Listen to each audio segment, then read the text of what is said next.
चालू आहे।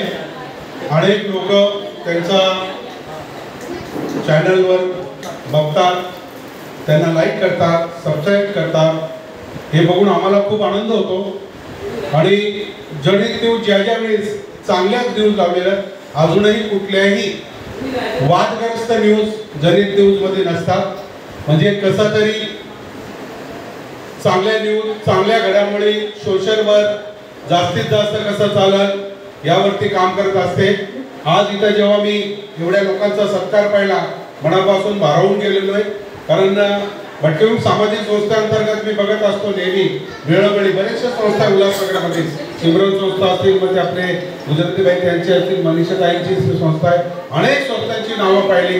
कोणी काही आता तर ते आपले विजय जाधव साहेब, विजय गायकवाड दादांनी तर खूप मोठं आव्हान केलं। त्यांनी या जनहित संघटनाच काढली आणि कसं लढावं हे शिकवलं। परंतु ज्या लोकांनी ज्या गोष्टी सांगितल्या त्यांना मी सगळ्यांना सहमती आहे माझी। परंतु जर हे संघटन भटकळून सामाजिक संस्था एक महासंघटन करते ठाणे जिल्ह्यामध्ये, सगळ्या संस्थांनी एकत्र यावं आणि एकच विषय घेऊन लढावा अशी मी सगळ्यांना विनंती करतो। विषय एकच आहे, शिक्षणावरचाच विषय आहे।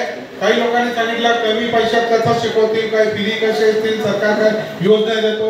भटके विमुक्त संस्थेचा एकच आव्हान आहे, योजना काय ते आम्हाला माहिती नाही। आमच्या सगळ्या लोकांना फ्री शिक्षण कसं मिळेल याच्यावरती काम करत आहे। आपण सगळ्यांनी मिळून एकत्र काम केलं पाहिजे।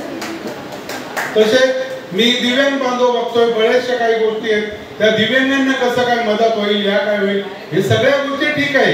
पण संघटन एक वेगळ्या गेल्याने ते अनेक प्रश्न निर्माण होतात। आपण सगळे जर एका संघाने एकत्र गेलो आणि आपला एक संघटना असली, महासंघटन असला, तर सगळे लोक एकत्र येतील। तुम्ही आता बघत असाल राजकीय लोकांच्या बाबतीत बोलायचं नाही, परंतु तेही आज महासंघ झाले। कोणाची युती, कोणाची महायुती, कोणाची आघाडी, कोणाची तिघाडी, कोणाची बिघाडी। तर आपल्या संस्थेची काय नाही एक संघटन तयार व्हावं या हेतूने मी आपल्या समोर आज जनित न्यूज वर्धापन दिनानिमित्त माझा हा प्रस्ताव आहे। आणि माझ्याबरोबर आता तरी जवळपास ठाणे जिल्ह्याचे 31 संस्था जॉईंट झालेले, सगळ्यांनी एकत्र यावे। प्रश्न तुमचे, उत्तर आमचे। या कार्यक्रमाला नाव देऊ, वर्षभर चांगला कार्य करू। येणाऱ्या पुढच्या वर्धापन दिनानिमित्त काहीतरी चांगलं झालं म्हणून सांगू, अशा पद्धतीचा आपण कार्यक्रम करू। हरिभाऊ, तुम्हाला लाख लाख शुभेच्छा, कारण तुम्ही लोक गोळा करण्यामध्ये माहिर आहेत आणि त्यामध्ये असेच नाही, खूप चांगले लोक जमा केलेत। आज आपल्याकडे चांगले मोठे आर्टिस्ट, ज्याला आम्ही सुवर्णच म्हणालो, हा सुवर्ण देशाला एक आर्टिस्ट म्हणून बोलावं लागतं। आमच्या पोलिसांचे आमचे एक कलाकार गेलेत, काहीतरी रागवलेत का भारवलेत, पण ठीक आहे, असो, तेही चांगले काम करत असतात।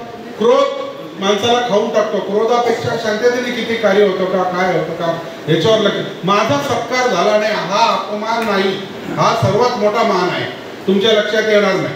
कारण मी कधी जातो बरेचसे या अपमान मानच्या गोष्टी मी तुम्हाला सांगू इच्छितो।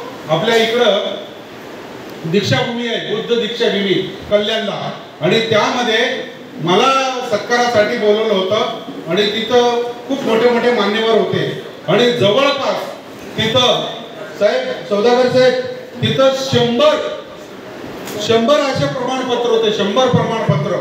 आणि त्या प्रमाणपत्रामध्ये मी बघत होतो, जो तो जातो त्या थप्पीमध्ये माझं नाव आहे, साहेब घ्या फोटो, साहेब माझं नाव आहे घ्या फोटो, साहेब माझं नाव आहे घ्या फोटो। असं न करता जनित न्यूजला माझी एक सूचना राहील, वेळ लागले चालेल कार्यक्रमाला 2 दिवस अगोदर आम्हाला नियोजनाला बोलवा, सगळ्यांचे व्यवस्थित नाव लिहा, सगळ्यांना व्यवस्थित सत्कार झाले पाहिजे। या काही चुका म्हणून नाही, हा माझा परिवार आहे जनित, म्हणून मी सांगू राहिलो। गर्दी करून जर कार्यक्रम करायचा असेल तर तो कार्यक्रमच मजा नाही, काही लोक गेली निघून, असं नको। दादाजी आता आले, एवढे चांगले मोठे व्यक्तिमत्व, या माणसांचं दर्शन घेण्यासाठी लोक वाट बघतात। आपल्यासाठी भाग्यवान आलेत ते आपल्या कार्यक्रमासाठी। म्हणून मी सगळ्यांना पुन्हा जनित न्यूज परिवारातर्फे जनित न्यूजचा वर्धापन दिनानिमित्त मी शुभेच्छा देतो। पुन्हा मी सगळ्यांना आजच्या दिवशी हे सांगू इच्छितो, पुढच्या वर्षी जर तसं घडत नसेल तर मी कार्यक्रमाला येणार नाही। म्हणजे तुमचा हा कार्यक्रम कसा आहे असो, पण एनजीओना कोणाला बोलू नका, कारण ते जर एकच तर येत नसेल तर त्या एनजीओचा सत्कार करण्यात काही अधिकार नाही। आणि जो तो माझा सत्कार, माझी एनजीओ माझा आहे, मी माझ्या एनजीओचं नावही घेत नाही। कारण हरिभाऊ राठोड एक एनजीओ आहे, सॉरी हरिभाऊ अल्लाटच एक एनजीओ आहे, त्यांच्या मार्फत सगळे एनजीओ एकत्र येतात. माझी काय करता? अरे काही कोणाचा नाही, तेरा तुझको अर्पण क्या लागे मेरा. तुमचं कोणाचं काहीच नाही इकडं, तुमचं अस्तित्वही नाहीये, माझंही अस्तित्व नाहीये. काल गेलो तो पुसला जाणार आहे 4 दिवसांनी. तुम्हाला माहित नसेल, सिंधुताई सपकाळ यांनी एवढं मोठं काम केलंय, कोणीतरी नाव काढतं का त्याचं? नाही, संपून जातं. म्हणून कार्य असं करा, कारण मी सांगतो नेहमी, ना राजा बचेगा ना रानी बचेगी. सिमरन संस्था जी आपके लिए बोलो, ना राजा बचेगा ना रानी बचेगी, ना तेरी ना मेरी जवानी बचेगी. कुछ अगर बचेगे तो जो आप संस्था के माध्यम से सेवा कर रहे हैं वही एक कहानी बचेगी. इसके लिए खाली कार्य करते चलो, आगे बढ़ते जाओ. अरे भाऊ, मैं आपके लिए भी एक शेर बोलने की इच्छा हो गई.